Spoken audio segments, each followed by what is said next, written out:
today we're just back to skincare routines, and a ton of products here for me to share with you so that it can help you to find solutions for your skincare dilemmas. Back to basics, ladies. All right, shall we go on to questions? Okay, I'm going to get Kirsty on. Adding. Hello, Kirsty. Where are you calling us from? I'm calling from near Newmarket. What is your skincare dilemma? So my dilemma is that I'm fairly good with my mind and my body, and I run about 4 times a week, which is obviously great for both of those things, but not so good for my skin. And I've noticed that I have some sun damage, in particular on my jawline, but also my cheeks and my forehead. Running has 2 purposes in life. One is to lift your endorphins and make you feel mentally phenomenal about yourself. The other is to allow the elasticity in your muscles to accelerate more perhaps than somebody who doesn't run. Okay, first of all, I'm going to ask you, when you run, do you wear a waterproof SPF? No. So I think that, you know, if you're a runner, you should be wearing SPF when you run. Just it's a given. If it's just sunny, if it's winter, it's a given. But I feel that runners, they sweat here. And when you talk about where you've got sun damage, waterproof SPF, to me, key. Ultrasun is brilliant, and they have a waterproof one. But I would do it because that means that the sweat is not going to make you have it not working. Okay, so that's step 1 for that. Now, with your pigmentation, have you ever used vitamin C? I've tried it, but I've not stuck to it. Okay, so I don't know your budget. So let's say you're running, you put on waterproof SPF 50. Come home, clean your skin, and then put on a good vitamin C. So I talked about Timeless, CE ferulic, also Medicate, really good vitamin C.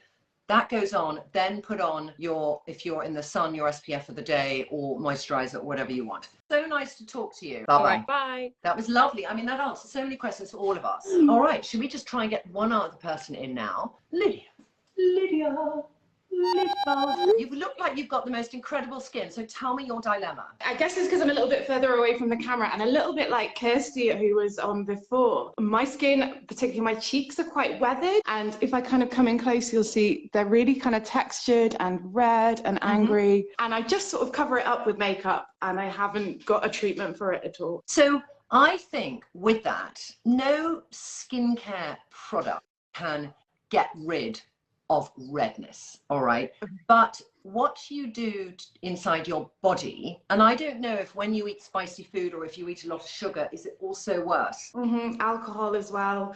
This is rosacea. So I've done a lot of films with Shabir and with Dr. Julia Hunter in America. Worth watching them, because I learned so much from them both, and they had slightly different opinions. But, you know, Shabir and I did something on all skin conditions, rosacea, eczema, things like that. So you can find that on the blog on Trinny London. And Julia Hunter talks a lot about supplements that we can take that really help to reduce inflammation in our body. One of them is a sort of liposomal vitamin C. Another one is glutathione, but I want you to research it.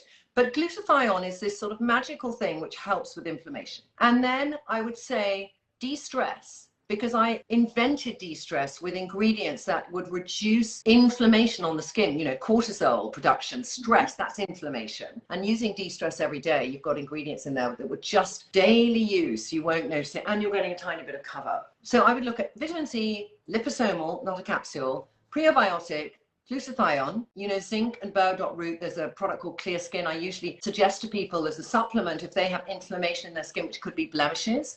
But the zinc is going to help reduce that inflammation, and the burdock root with the sort of bacterial side of it. Things like that I think are good, and gentle coverage. Fantastic. I never thought about it being like a from the inside thing to sort out. I mean, so many things start from the inside. Thank you so much. Take care. Okay, ladies, this is go. I mean, it's going like seamlessly. I'm worried. Okay, let's do Arlene. Darling. Hi there, Trinny. Hi. Where are you calling us from? Perth in Scotland. My grandfather was from Perth. What's your dilemma, darling? Well, I've got quite pale skin, quite a pale complexion, and I have quite a lot of redness on my skin, especially on my chin and just sort of around my nose. I've struggled to find a foundation and to find makeup that will give me all-round coverage. So I was just wondering if you had any advice on that. I'm going to be really honest, and that is you've got a little bit of rosacea. So know what makes it worse, and just be aware of that. Cut sugar and inflammation out your life. Stop the spicy food. But I would say de-stress is fantastic. You know what's important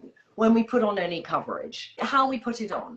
And this is formulated so it's like serum. So ingredients in it also will reduce inflammation on your skin a bit, which actually will kind of not make it worse, your redness. But I then always start where I'm most red. So like if you, in your case, I do this. Feels very weightless. You'll find that it rubs in like a serum, like you're putting a lovely serum on your face. Make everything even, and you know it's good for your skin. The whole idea is you don't feel wearing makeup, Eileen. It took me 3 years to develop this because I wanted that feeling of weightless makeup with coverage. So de-stress for you, and I'm literally going to say that's what you should put on and get. All right, darling. I hope that that is good. I hope you've enjoyed it. Have a great day. Catch up soon. Bye.